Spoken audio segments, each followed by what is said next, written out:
guys, it's Quana back again with another review. Hope you guys are doing awesome. So if you're anything like me, you are a fan of a good period piece. You love Regency eras and you love a good romance. And especially if you find yourself a fan of Jane Austen adaptations, then this might have struck in your fancy. I'm going to talk a little bit about Netflix's Persuasion. It just dropped today. I just watched it. It is an adaptation of Jane Austen's very last novel. And I'm going to talk all about the film and whether or not I think it is worth your time, especially if you're a Jane Austen fan. So I'm going to be talking a little bit about the highs and the lows of the film. And listen, it's going to get slightly spoilery. So if you do not want spoilers, I'm going to put in some timestamps and I'm going to have a point where I'm going to just allow you to exit the video so that you can decide for yourself if you want to watch it. But listen, we got to talk a little bit about this, okay? And I want to give you guys my honest opinion, my honest take.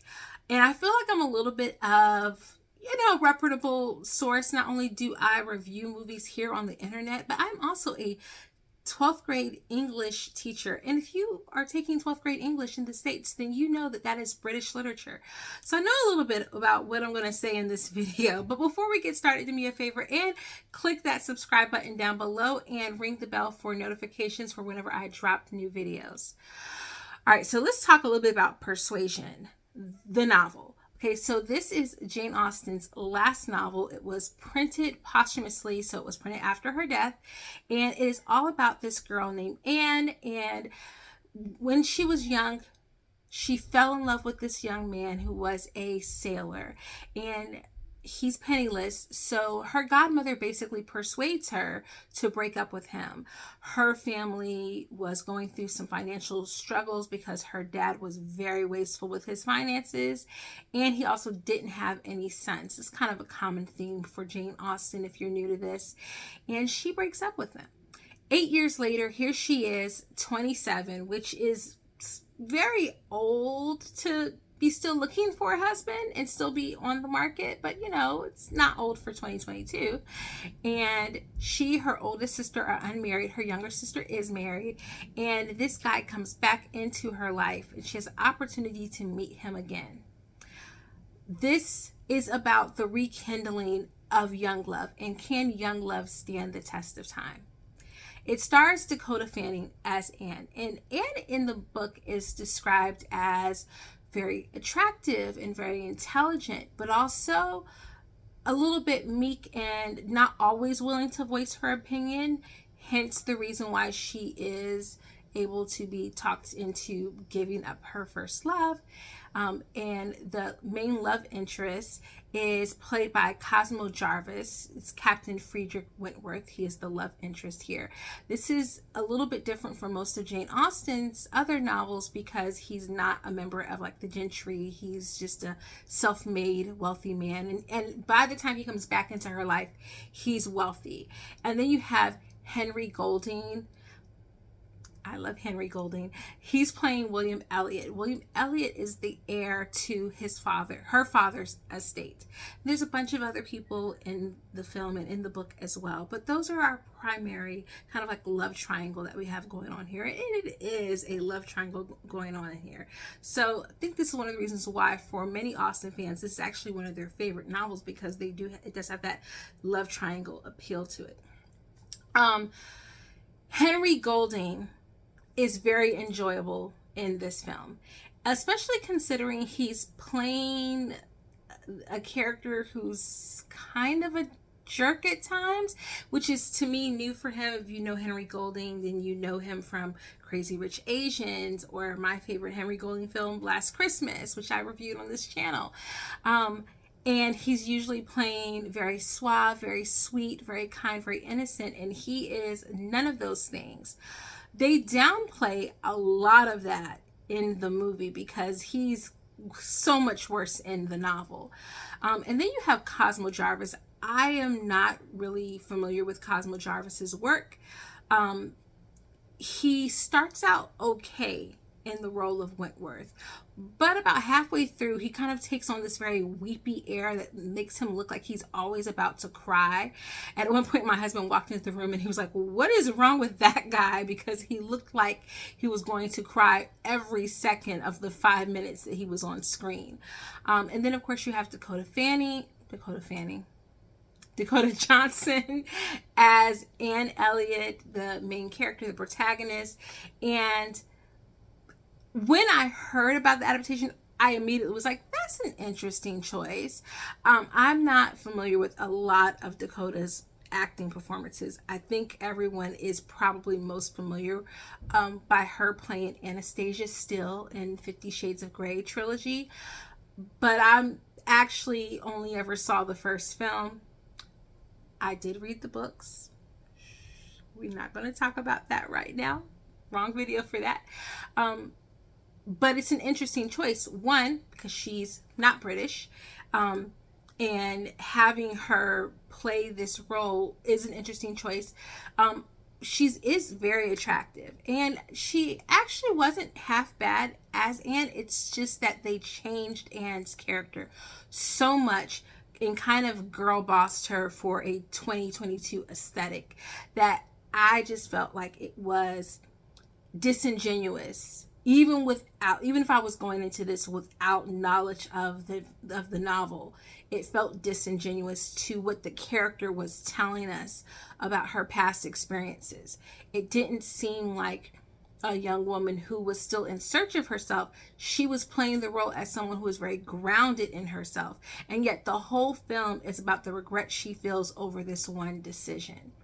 The film, aside from some interesting casting choices, and they went with a modern day, what they're calling colorblind casting. I don't like that term, colorblind casting, because what I would prefer is color conscious casting, meaning that they've taken into consideration the implications of choosing a character that is outside of the historical context of the piece, and they think about what the implications will be for that character, for that actor, for the audience, for the work, and they make the necessary adjustments if there needs to be some.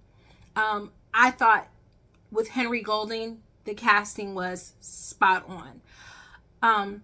There's the character of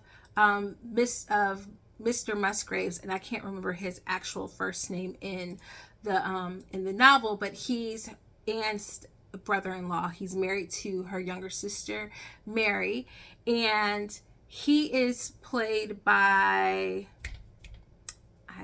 what is his name? I think Ben Bailey, but don't quote me on that. And he is played by a Black British actor. He was fine in the role, except for he didn't have a whole lot of screen time, and he was kind of just beyond the peripheral of the screen all the time, and just kind of felt like he wasn't really a super strong presence at times. But I thought that it was very smart that they made sure to give them and cast what appears to be biracial children for the children that they have. So they made sure that the children kind of matched the aesthetic of the couple, and that worked. It was very interesting that and they casted his father as a Black man and his mother as a white woman. In that regard, it was a little interesting. We could talk more about that a little bit later. So the choices were fine. And then, of course, you have Nikki Amuka Bird, one of my favorite British actresses. She was in one of my favorite British shows, Survivors. I wish it had lasted a little bit longer. And I think you can maybe still find that on Netflix, because that's how I first saw it, was on Netflix. But she plays Anne's godmother, who convinces her to break up with Wentworth back when she was a young girl. And I think that she was really underutilized in this film. So before we go into full-on spoilers, should you watch this adaptation? Listen, if you like period pieces and you are like Jane Austen, I'm going to give you two answers to this question. I know this is going to sound crazy. For no other reason than the experience of having watched it yourself, I always tell people, watch it for yourself. However, if I'm going to be honest, I did not like this movie at all. There were moments that I found enjoyable, but the connective tissue of the film just didn't work. The writing was off. The decisions with like the cinematography and the style did not make sense to me. And I am all for updating things and giving them kind of some modern flexes here and there, but it was a bit too much. It was a bit too much. And then all at once, not enough. And I kind of felt like either lean all the way into the modernization of it or scale it down a bit. They kept doing the names of the estates across the screen in big block letters. It kind of reminded me of how Marvel will do whenever they're telling you that they're in Wakanda. We're in Wakanda now. We're going to let you know that we're in Wakanda, instead of just having a character let you know that you're going to Wakanda, and then you have somebody appear on screen who welcomes you to Wakanda. They're going to let you know that they're in Wakanda. It was very much very MCU style, where we're like, we're going to let you know that we're in Uppercross now. We're going to let you know that we're in Kellage now. Like, it was very off-putting how they did that. And another reason why it was off-putting was because it didn't allow you enough time to actually like look at the setting and enjoy the settings. And that's one of the things that's beautiful about period pieces, is the sets, is the costumes. And I felt like I couldn't even focus on those things because of me trying to make sense of so many other decisions that were being made. Now, this is where, if you don't want spoilers, you can exit the video and decide if you're going to go ahead and give it a watch. But if you have already watched, we're going to go ahead and get into spoilers in 3, 2, 1. All right, so let's quickly talk about the things that I did not like about this, aside from those horrible block letters letting you know where you were, and just the fact that we didn't really get a chance to enjoy any of the costumes and the set designs. I really just felt like I may have to go back and watch it again just to like pause the movie more. But if I were watching this in a movie theater or in a setting where I can't pause it, there was no time I felt to breathe and really look at any of those things. Now, there was a whole lot of nature. And for that, it felt like very romantic era, you know, like the big R romantics, you know, like Mary Shelley and all of that, like love of nature, all of those things. But aside from her being in the forest and looking at the trees, I didn't feel like I got a chance to see the cottage. I didn't feel like I got a chance to see any of the estates really, really well. Even when they were touring the estates, it just felt like the language and the writing was just so off-putting that it was really hard to focus on those things.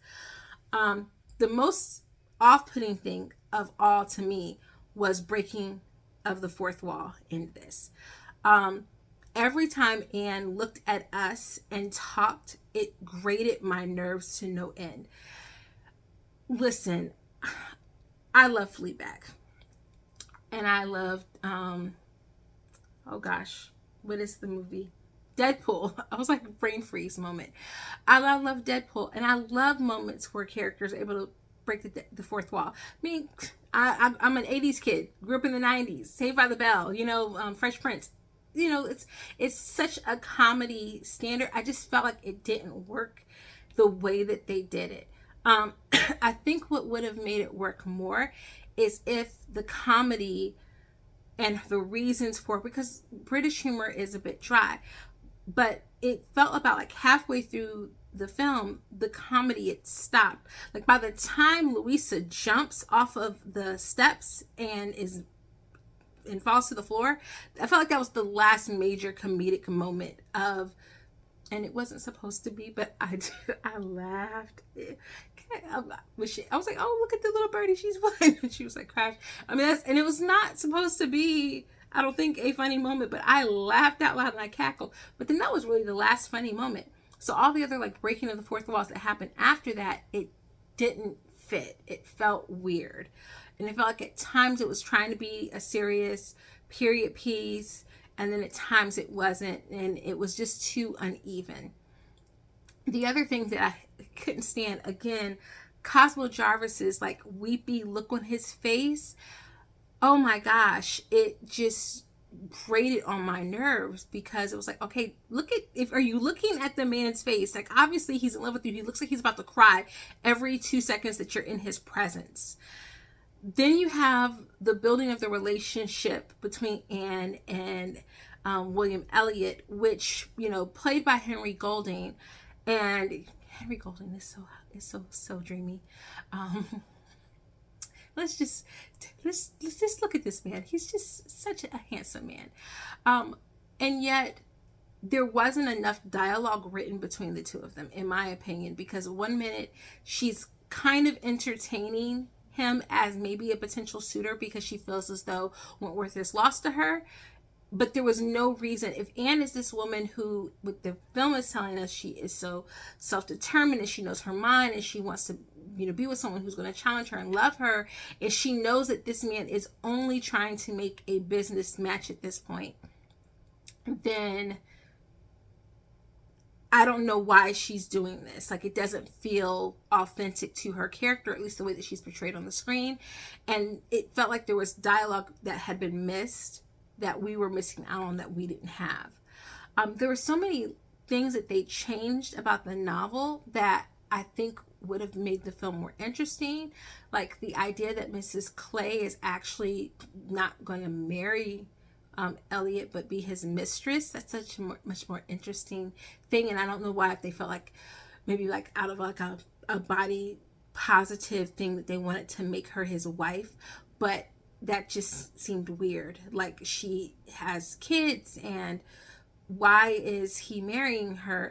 Obviously he's trying to get her away from Anne's dad, but that just was weird. I actually would have been more interested if they had kept that storyline.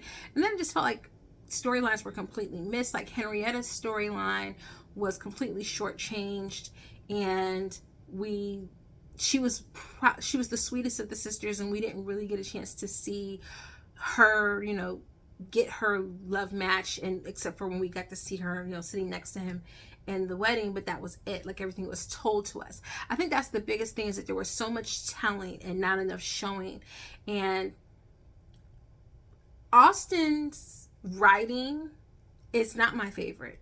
I know, don't hurt me, don't come for me in the comments. As someone who teaches British literature, she's just not my favorite. It's really hard to get some students interested in her, but the thing that saves her every time is the plot.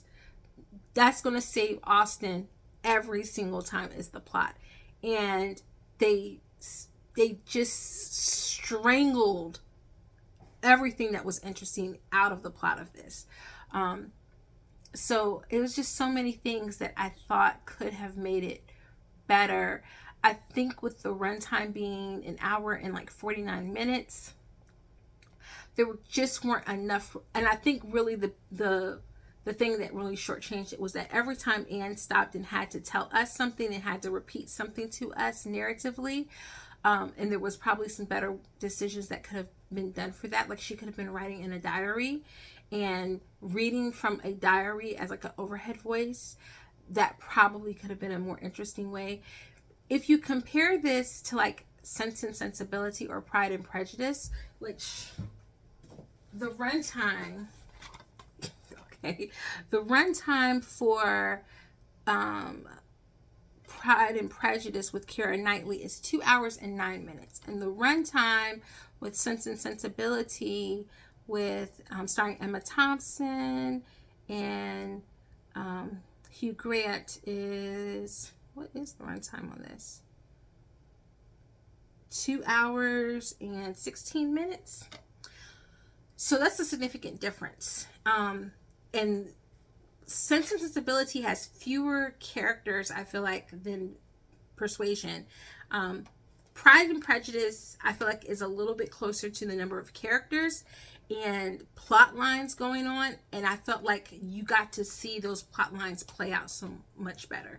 So I just feel like a lot of it was just a fault of the writing and trying to make this so modern and bring in that Bridgerton aesthetic. I'll be interested to see. I haven't had a chance to watch Mr. Malcolm's List, so I'm hopefully going to get a chance to go to the movies and see that this week, to see in comparison how that film was able to give us maybe a modern take on a Regency era love story and see if they did a better job with it. But if I'm giving my grade rating for all of this, I'm gonna give Persuasion a B-. I feel like they understood the plot for the most part, but tone, mood, all of those things, they missed that part of the test. So guys, let me know down below in the comments if you had opportunity to watch Persuasion, what you thought about it. Let me know what your favorite period piece romance is. Mine is Sense and Sensibility. It's got Alan Rickman in it. I'm so sorry. That is my favorite. But let me know about in the comments what your favorite is, and I'll see you guys in the next video. Toodles!